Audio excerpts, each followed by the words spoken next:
Hello and welcome to Offsides, BUTV10's professional sports talk show. I'm Joe Pohorilis. And I'm Daniel Maltz. Now, Joe, before we break down everything coming up on the show today, I thought we'd take a minute right out of the gate to recognize the one-year anniversary of the shutdown of pro sports due to COVID-19. What started with Rudy Gobert of the Utah Jazz testing positive spiraled into a year of sports that no one could have anticipated. Leagues everywhere shut down one after the other, and it took over 3 months before we got our first taste of sports in a bubble. And Joe, with safety being the number one priority, each of the 4 major U.S. sports and other leagues all around the world all adapted in order to bring fans back in the midst of a pandemic. The athletes, the games themselves, and the coverage of sports each underwent monumental changes that could have a lasting impact even as the world of sports continues to surge back to life. Well said, Dan. With that, let's get into what we've got on tonight's show. First, Paige Mottner and our NHL panelists will discuss the teams that are playing above and below expectations this season. Then Alex Perry and Nick Bornstein will evaluate how American soccer stars playing abroad have been impacting their clubs. And finally, Seth Hellman will break down the 2021 NBA All-Star Game. All this and more, Offside starts right now.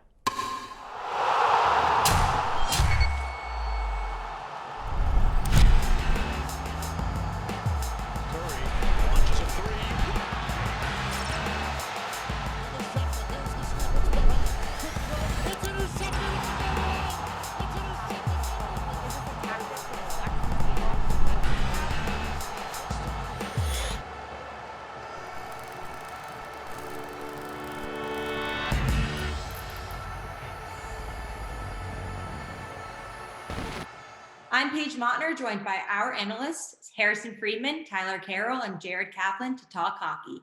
On today's episode, our analysts are going to discuss who they believe is the overperforming team in the NHL and who is the underperforming team. So let's start with you, Harrison. Who is overperforming to you? According to preseason models, both of the teams that I picked here had about a 45% chance of making the playoffs, so 50-50. But the surprising Florida Panthers are now third in the Central, 2 points off the Lightning, and clocking a 97% chance to make the playoffs. Alexander Barkov, he's been one of the clear reasons. He is probably the favorite to win the Selke as the best defensive forward, and Jonathan Huberdeau is top 10 in the entire NHL in points. Also, the Panthers' power play has been one of the best in the entire league because they're dominating on shots from right in front of the goal. If they can keep it up, they just might slay the defending champs. Interesting take. Tyler? My pick for overperformer is the New York Islanders. Look, 6 of their wins have come against a Sabres team who are one of the worst in the NHL. Other really powerful teams in their division, like the Penguins and the Bruins, haven't played the Sabres at all. And just like the Islanders, my bet is when those teams play the Sabres a lot, they'll shoot up in the rankings just like New York did. Look, I like Barry Trotz and I like Matthew Barzal, but there's not enough star power in this team yet to warrant first place in this division. Give it a couple years and they might be, just not yet. Well, as an Islanders fan myself, my fingers are crossed that they stay right where they are as first in the East. Jared, who you got? My overperforming team this year is the Chicago Blackhawks. After finishing last in the division a year ago, the Blackhawks front office announced that they're in a rebuild. Since then, Corey Crawford and Brent Seabrook both retired. Centers Kirby Dach and Jonathan Taves, their captain, are both out for the year, and they trade Brandon Savoy. Yet, they're ahead of the Stars, Blue Jackets, and Predators in the Central. They're sitting in 4th place. How? By unsustainable goaltending by rookie Kevin Lankinen, an undrafted player scoring a .920 save percentage.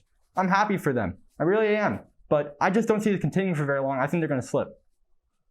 Now that we've discussed who the overperformers of the league are, I'd like us to switch gears and discuss the underperformers. Harrison, who has disappointed you a bit this year? The Vancouver Canucks have been hurtling towards the bottom. In last year's playoffs, the young Canucks shocked the Blues and took the top-seeded Golden Knights to 7 games. But despite how fun it's been to root for new stars like Quinn Hughes and Elias Pettersson, there were some worrying signs that have carried over. Their goalies have been either bad, like Thatcher Demko, or terrible, like Braden Holtby.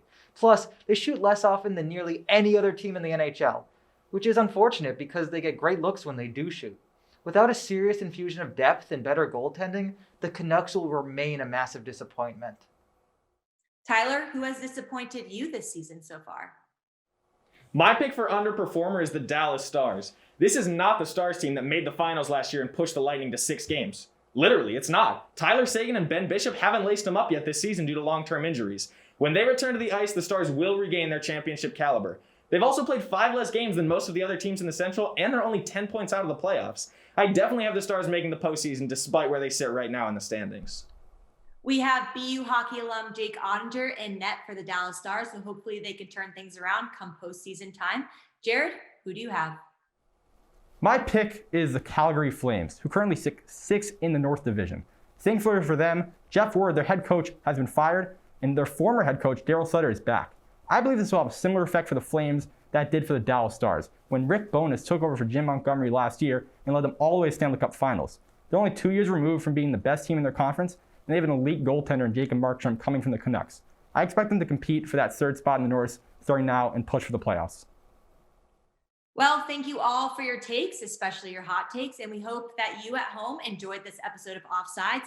Please feel free to keep the conversation going and share your thoughts on who you think is over and underperforming in the NHL by tweeting at us at Offsides10.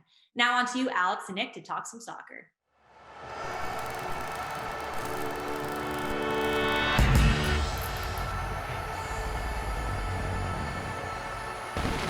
With Weston McKennie knocked out of the Champions League and Christian Pulisic struggling for playing time under a new manager, the excitement American fans had for the future of their national team is starting to fade away. I'm here with Alexander Puri to discuss some reasons for optimism moving forward. First, I want to talk about the striker situation. Josh Sargent is one of the only Americans in the midst of a good run of form, and Daryl Dike has made the most of his recent move to Europe. Nicholas Giacchini has been getting a lot of attention as well, but Alex, who do you think would be best suited to start up top?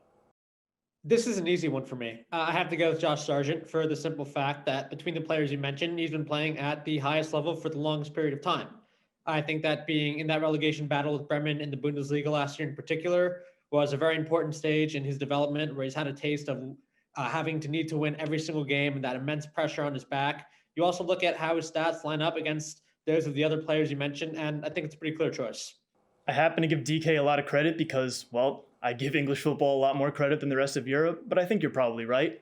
Josh Sargent is having the best season out of all of them, and he's in the strongest position to start in the future. Moving on to another English player, let's talk about Christian Pulisic. You know my thoughts on this. I'm worried about him. I'm worried about him finding time under Thomas Tuchel. I wonder what you think he can do to help his career the most, whether he should stay or go. At the moment, it doesn't really look like there's much of a future for him at Chelsea. I mean, I know Tuchel recently spoke out and said he's only coming off the bench because, when I was at Dortmund, that was when he was most effective. But that was 4 years ago. I find that a very odd explanation.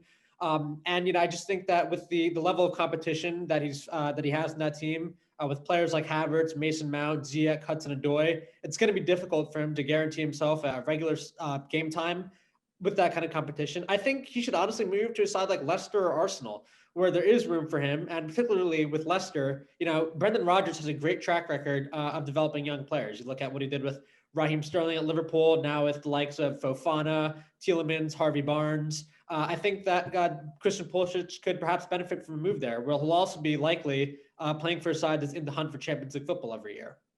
I agree with your takeaway, but I'm not sure if I agree that he's at the level of a Leicester or an Arsenal when you know that teams like Bayern are chasing after him. And also, I think that the big problem isn't the depth of Chelsea's squad, but it's the formation that Tuchel's playing.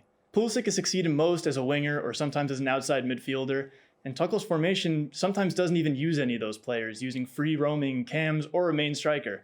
Pulisic hasn't really succeeded in either of those roles. Granted, he's had only a few options to do so, but I think he may have to leave if he's going to find playtime. I want to move from England to Italy and talk a little bit about Weston McKennie. Juventus were just knocked out of the Champions League and he was nowhere to be found. What are we missing? Why is a player that was just made a permanent signing not in the starting lineup right now? Well, I find it hard to understand why he didn't start, especially given how poor other players in his position have been. You look at Ramsey, Bentancur, Rabiot, none of them really making that much of an impact.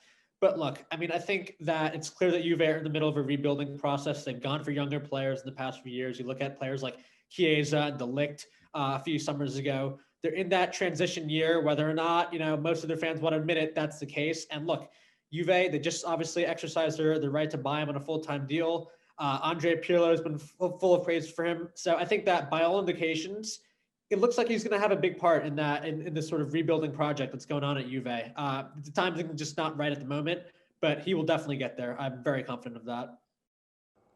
Yeah, I don't have much to add to that. I think you're spot on that as Juve continue to rebuild, hopefully he's going to be one of the players that's part of that and in a central midfield role. I hope that Ramsey and Rabiot get shipped out, if not now, then soon, because Weston McKennie should be running that midfield for years to come.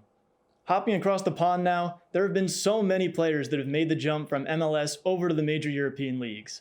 I want to discuss now who we think the next one could or should be. When Liverpool were buying up center backs during the winter transfer window, I really hoped they would take a look at Aaron Long from Red Bull New York.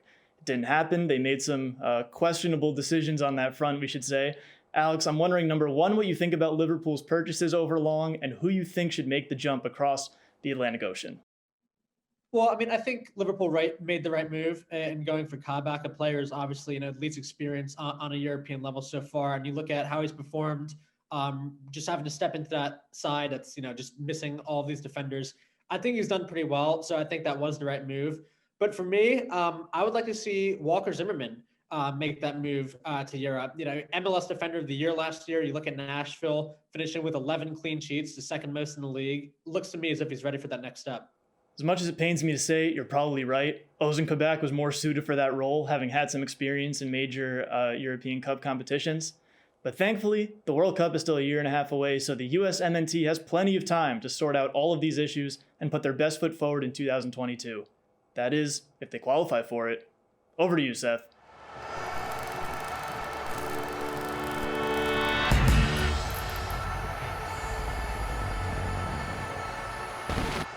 The NBA just completed its All-Star weekend, and to say it was a disappointment would be an understatement. The skills competition has become a mini three-point contest, with heats often coming down to who can hit a jumper, as opposed to one player excelling during the obstacle portion of the competition. The three-point competition itself was actually pretty exciting, with both last year's and this year's tournament having been won on the last shot of the last participant. With participation of Steph Curry, the greatest shooter ever, the three-point contest was even more of a smash hit this year. The dunk contest has had its share of controversy in the past few years, leading to the creation of what some have dubbed the Dwayne Wade rule, where the 5 judges now pick a player to win in the final round instead of giving the players a score. I won't lie, I had high hopes coming into this year. I thought that the new rule was a good idea, and I was also encouraged by the fact that all 5 judges were past dunk contest winners. My hopes were dashed. This year's contestants had combined for 20 dunks this season. That's barely more than half a dunk per game. Anthony Simons, the guy that won, has 2, and Obi Toppin has the rest. As for the competition itself, the game-winning dunk was a kiss the rim dunk where Simons' head was almost a foot away from the rim. Meanwhile, Toppin windmilled from a foot inside the free throw line. The only dunk during the day that made me say, oh, did he just do that? Was when Chris Paul executed an alley-oop, which brings me to my final, most important point. It's only been 2 years, but it's already time to take Kobe Bryant's name off the MVP trophy. It's disrespectful to his name and legacy to give these players that trophy. Giannis Antetokounmpo won the trophy with a record 16 for 16 from the field, but 12 of those shots were layups and dunks from directly underneath the rim. If I was 6'11", I'd be able to go 16 for 16 too. The bigger issue with the All-Star game is nobody tries until the fourth quarter, so the 30-point games just aren't as special.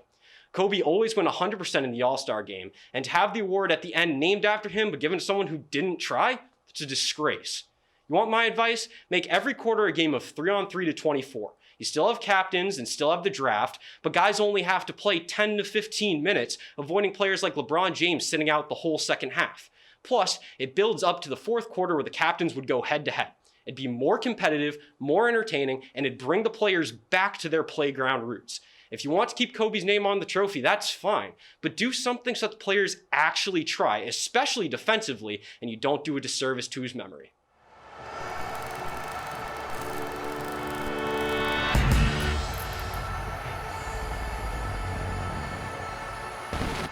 Thanks, Seth. That's all we have time for this week on Offsides. If you're interested in joining the Offsides squad, be sure to reach out to us at offsides@butv10.com.